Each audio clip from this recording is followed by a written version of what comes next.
Hey guys, welcome to the video. So today I am looking at Julia's post that she's put out on Twitter on the 5th of January, so that was yesterday.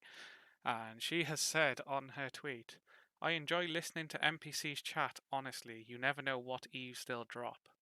Now, a lot of people have seen this, not many people have commented at the moment, but basically I was having a look around from what she said here, and I found this interesting video on YouTube by Bryce. Big shout out to him. Um, he basically goes in to talk about a couple of things, and they are very interesting. The first one being there is a key on the table in Valenhester you can talk to. When you talk to it, it will pop up with um, a message which sort of points you towards this chest at the end of Fiendish Findings, which is one of the weekly quests that we get. It basically talks about it being a cold iron key, and then he so just by here, you can see here, there's the key, an old key rusted around the edges, a strange cold iron key blighted with rust. It looks as if it once opened a chest in a castle.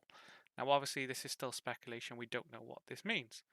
But lucky enough, Bryce was very clever and he found that Ulrich in the Bleeding Citadel next to Zariel actually manages to talk. And when he talks, he says, Etrian never speaks of her home. Odd that she did so the other night. Now, this is where it gets interesting, because from this point I was very intrigued by what this means. So I started looking into Etrian. As you can see all the tabs, I'll explain it now. So if you first Google for Etrian and Valenhas, it just gives you basically the overview of Valenhas, which I got here. So basically I wanted her full name. So first of all, she's a bard, so maybe that's a clue to the end of this year about what new class is coming. We don't know. So this is her full name. So I grabbed this full name and I chucked it into Google and just put Dungeons and Dragons at the end because obviously it's going to be based on the lore of Dungeons and Dragons. So from this point then, I opened up two links, one to Makos, which then he talks about Evernight, where he used to live until Ulrich and Etrian and the heroes of the Sleeping Dragon Bridge ask him to give them passage to the Nine Hells. This then leads us on to where Bell is, which is Valenhas, and then to Fort Knucklebone, where we first start in Avernus for the Bleeding Citadel campaign. So, again, this seems like it's all leading on, and especially by the fact that this is where he used to live. So then, maybe there is some connection between Etrian and Makos and Evernight. But first of all, I thought, I'll check the other link out. So again, jumped over to here, and an elf named Etrian told them that she knew of a paladin at Helm's Hold who could help.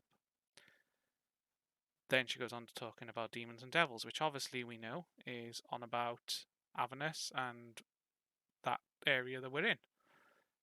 So then down here it says Auric led Etrian and the heroes of Evernight to find Makos and request transportation to the Nine Hells, which is then when they get to the Valenus estate, now floated in the sky above Avernus.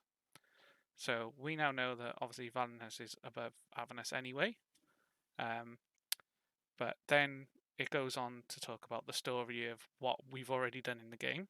So we've got the fact that we had to get the shield of Lamuel, whatever that says, to be able to replace the barrier with a new one powered by holy energy to keep the devils out while they determine what had brought them to Avernus.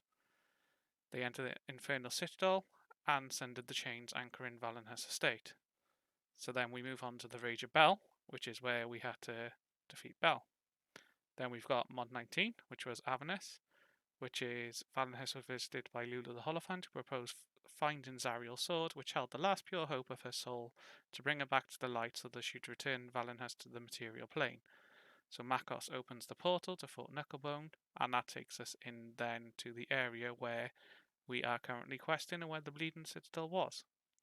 So, what sparked my interest here was the fact that there's quite a few mentions of Evernight. Now, I don't particularly think that it is going to be Evernight, because that's where Makos was from and not Etrian. But I did just do a quick look just to see what it was like. And Evernight is basically part of Shadowfell. So I don't think it's going to be that area, but we don't know. What I am thinking is wherever Etrian is from, we are going to be going to wherever her area is. So wherever her homeland is where we're going to be going. Now I have had a look into this and I can't find an area of where she's probably from, but hopefully something like this, which talks about the Etrian Odyssey. So this was a post on Reddit from 2 years ago saying that there used to be a tabletop version of the Etrian Odyssey. It doesn't really talk much about where it happens, so we don't know. But again, it's all speculation at the moment. But it is looking very much like it's going to be based on Etrian. Possibly the dungeon is going to be this Emerald Spire super dungeon, whatever that is. But we don't know. But again, this video was just a quick video regarding this video that I found on YouTube relating to Julia's post, and through my own findings just by googling a couple of things and seeing if I can come back with anything. But yeah, at the moment it does appear that we are going to be following Little Etrian from Valenhas. So yeah, good luck guys, and I'm guessing we're just going to have to wait to see.